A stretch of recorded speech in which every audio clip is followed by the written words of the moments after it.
Kasayura uban ni Chris Sumali. Matod pa mga kaigsunan, mga motor napping, nadakpan sa kapulisan, 8 ka mga motor nabawi dito sa lungsod sa Salvador. Ang kompletong update og report, pinaagisab ni Mike Navarro. Mike, go ahead sa report.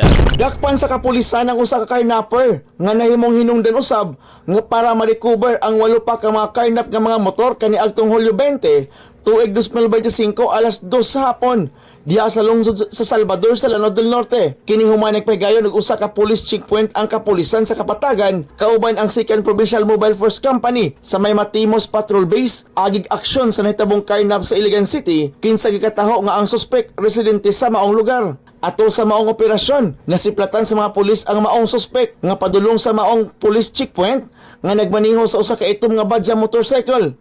Imbes nga mohunong, misulay pa kini sa pag-ikya sa checkpoint at panadakpan kini sa Advanced Security Team sa PNP. Sa dihang gipangayuan og mga dokumento sa maong motor, pakyas kini og walay na ipakita. Nasuta nga ang suspek usa ka 25 anyos nga lalaki, walay trabaho og lumulupyo sa Purok 3 Barangay Poblasyon Kapatagan, Lanao del Norte. Kinsa giila nga maoy responsable sa pagpangkarnap sa mga motor sa dakbayan sa Iligan. Samtang diha sa police station, ang suspect voluntaryo nga mitugan nga iyang giprinda ang iyang gikarnap nga motor ug didto kini gidala sa barangay Mindalano sa lungsod sa Salvador. Dayon nga mihimo og follow-up operation ang mga sakop sa kapulisan kauban ang 2nd Provincial Mobile Force Company, Kapatagan Police, 10 of Regional Mobile Force Battalion 10, Sapad Police ug mga sakop sa 51st Company sa 5th Mechanized Infantry Battalion, Philippine Army ug nakig-alayon sa kapulisan sa lungsod sa Salvador para agtuon ang barangay Mindalano. Na-recover sa parking area sa Purok 3 Barangay Mindalano, Salvador ang 4 ka mga XRM nga motor, isa ka Yamaha XTZ 125, samtang sa panimalay sa usa ka suspect nga giila lamang sa alias nga Nasruddin,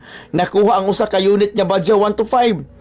Apil sa nakuha sa maong dapit ang isa ka Suzuki Raider 150 og isa ka Honda CRF. Ang mga na-recover nga 8 ka mga motor ang gidala na sa Kapatagan Municipal Police Station, samtang ang suspect nakadetine na usab kini sa nasangpit nga police station og gipasakaan na og tukmang kaso. Alang sa Kasayuran Balita, Mike Navarro reporting. Daghang salamat Mike Navarro sa maong update sa PNP Lanao del Norte. Kana mo lindot ha.